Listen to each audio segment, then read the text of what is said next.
This is the history of Gorr the God Butcher, and oh my god, do we have a lot to talk about. But before we do, shout out to Connor Kimberlin who suggested this video.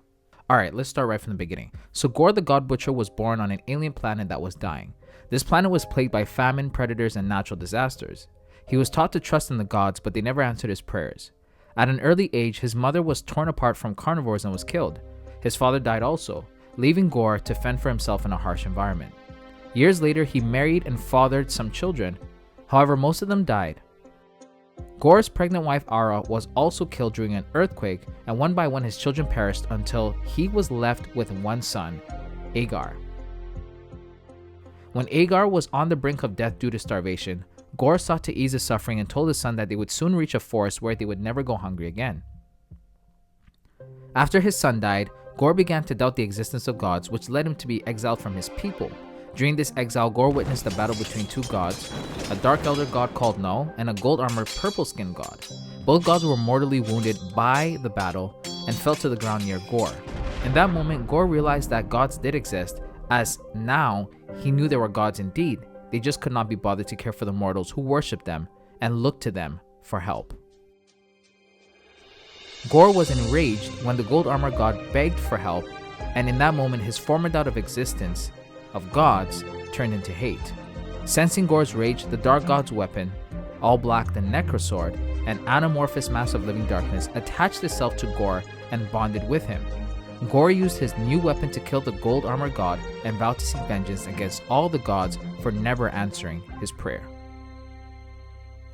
Gorr's quest to kill all gods took him across all the universe, and he killed many gods. During this conquest, he eventually lands on Earth and encounters a young Thor.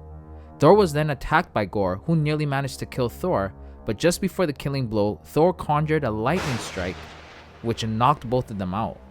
Gorr recovered and escaped to a cave, where he once again fought Thor, who was hunting for him. In their second encounter, Gorr traps Thor in a cave and tortures him for days, trying to get information about the location of Asgard. Thor held out long enough for his mortal followers to find him and to try and free him. And even though Gorr easily kills them, they provide enough of a distraction for Thor to escape.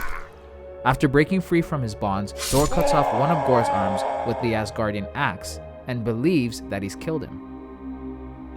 Gorr survives the encounter and spent the next 1,000 years butchering gods.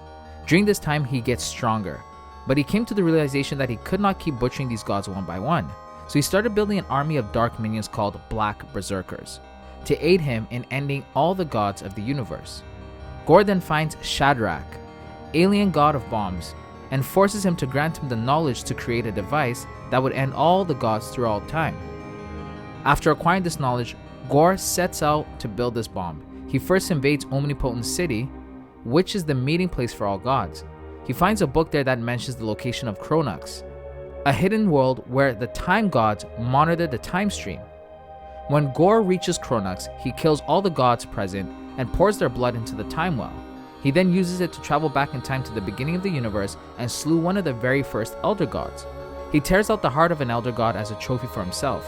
He then headed forward in time a millennia into the future and arrived in Earth, claiming a desolate world to serve as his base of operations and enslaving all the gods he could capture except for All-Father Thor, who he tormented routinely. Over the next 900 years, Gorr forced the enslaved gods to mine broken planets and the cores of stars for materials to build a god bomb, which he intended to use to exterminate all gods across the entirety of this time stream. While working on the god bomb, Gorr also created constructs of his deceased wife and son from the all-black symbiote. Centuries later, Thor caught wind of Gorr's activities when a prayer summoned him to a world without gods. When Thor arrives, he discovers all the gods of that world have been slaughtered and immediately knows that this could only be Gorr. Thor then goes to the cave where he and Gorr once fought to look for him. Gorr returns to the present and is immediately attacked by Thor, but he dives into the portal once again, this time headed for the future.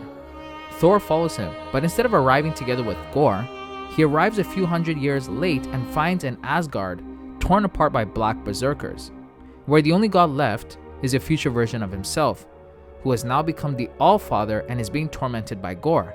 The two Thors find that Gorr's Black Berserkers have retreated in anticipation of his bomb's completion, and immediately set sail for Gorr's base to put an end to the Butcher. Throughout the hundreds of years between his arrival and Thor's, Gorr had been harvesting god blood to make himself more powerful, and as well as kidnapping gods and making them his slaves, building the instrument of their own doom. Gorr also took young Thor, the one he first met of year 997, out of his timeline, enslaving him too, as he wanted him to contribute to the final touch of the bond. However, young Thor spearheads a rebellion and attempts to destroy the god bomb with a chunk of unstable matter, but was instead catapulted off the planet, where he met with Thor the Avenger and King Thor. The three decided to assault Gorr and his planet for the last time and nearly succeeded in killing him, but due to absorbing power from the gods that he had killed, Gorr was too powerful and defeated the three Thors, leaving them for dead, and set off to activate the god bomb. As the end of all gods draw near, Gorr's wife praises him, saying Gorr himself is her god. Gorr flies into a rage at those words and kills her, saying that he is no one's god. His son finds out about this and realizes that his father's turned into a monster, far worse than the gods that he had been fighting, and must be stopped. He helps the Avenger Thor make his way out of the core of the world, even as Allfather Thor is also returning from space at full speed. But they're too late. Young Thor bites Gorr's eyes out when Gorr tries to sacrifice him, but it's not enough to stop him. Discarding of young Thor, Gorr rips out the heart of another god and triggers the god bomb. Allfather Thor attacks Gorr personally to keep him occupied, while Avenger Thor tries to stop the detonation of the Doomsday device, but initially fails. As every god through space and time starts dying, they all see a vision of Thor struggling to contain the god bomb's explosion. Every god that was, is, or will ever be then prays to Thor, and with newfound power, Thor manages to contain the god bomb's blast and absorb Gorr's own weapon for himself, leaving the Butcher powerless. Using its power, Thor was able to weaken Gorr. In his last moments, Gorr's son Agar arrives to denounce his father, calling him the god of hypocrisy before vanishing into a blob of darkness. Allfather Thor explains that both he and his wife were nothing more than constructs of Gorr's necrosword, and that it's not the son who helped defeat the father, rather it's the remaining good within Gorr's own soul that helped cast aside the evil.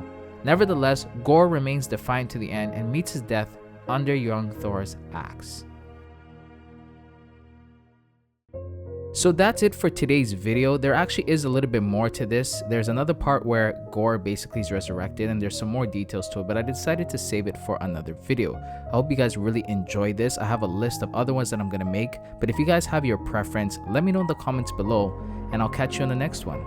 Peace.